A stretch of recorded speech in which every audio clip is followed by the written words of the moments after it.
Hi friends, ఎలా ఉన్నారు? ఈరోజు నేను మీకు చూపించబోయే రెసిపీ ప్రాన్స్ కర్రీ. దీనికోసం ముందుగా స్టవ్ మీద ఒక గిన్నె పెట్టుకొని దాంట్లో నూనె వేసుకోవాలి. నూనె కొంచెం కాగాక జీలకర్ర, పచ్చిమిరపకాయలు, ఉల్లిపాయ వేసుకోవాలి. ఉల్లిపాయ చిన్నగా కట్ చేసుకొని వేసుకోవాలి. వాటిని కొంచెం వేయించుకోవాలి.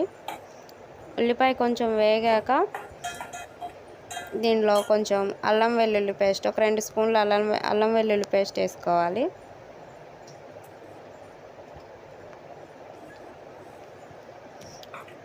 అల్లం వెల్లుల్లి పేస్ట్ మాడిపోకుండా, గిన్నె అడుగంటకుండా కలుపుకోవాలి కొంచెం సేపు.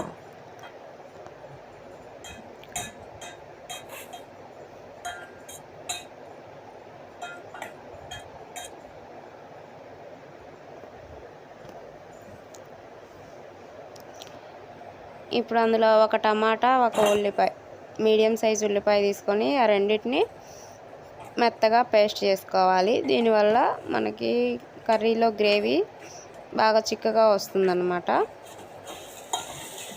దాన్ని కూడా బాగా మిక్స్ చేసుకోవాలి.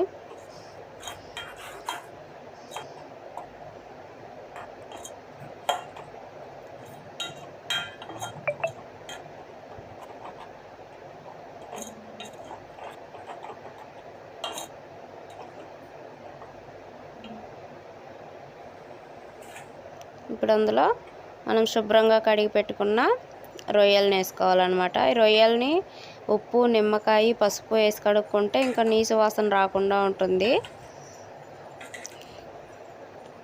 2-3 సార్లు కడుక్కొని ఉప్పు, పసుపు వేసుకొని అంతే ఉంచుకోవాలన్నమాట. వాటిని వేసుకున్నాం అందులో.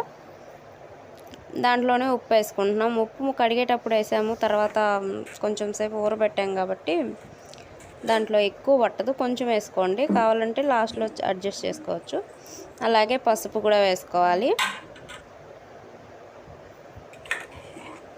అవి రెండు వేసి బాగా కలుపుకోవాలి. కొంచెంసేపు మూత పెట్టి తీస్తే అప్పటికి ఓ 10 నిమిషాలకి రొయ్యల్లో ఉన్న నీళ్ళన్నీ పైకి వచ్చేస్తాయి అన్నమాట. ఇప్పుడు దీంట్లో కారం, అలాగే కొంచెం ధనియాల పొడి,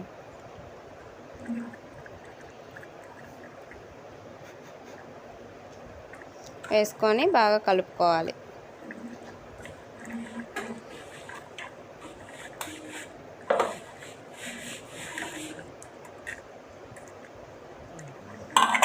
దీన్ని మూత పెట్టి కొంచెం సేపు ఉడకనివ్వాలి.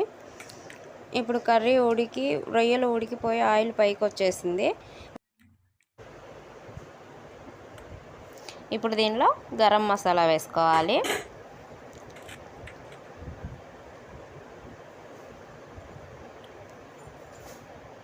గరం మసాలా వేసిన తర్వాత కొంచెం కలుపుకొని గ్యాస్ ఆఫ్ చేసే ముందు కొంచెం కొత్తిమీరతో గార్నిష్ చేసుకుంటే మన కర్రీ రెడీ అయిపోయింది.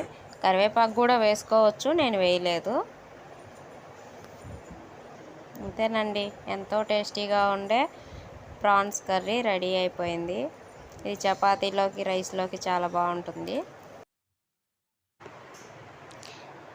ఇప్పుడు దీన్ని సర్వింగ్ బౌల్లోకి తీసుకుందాం.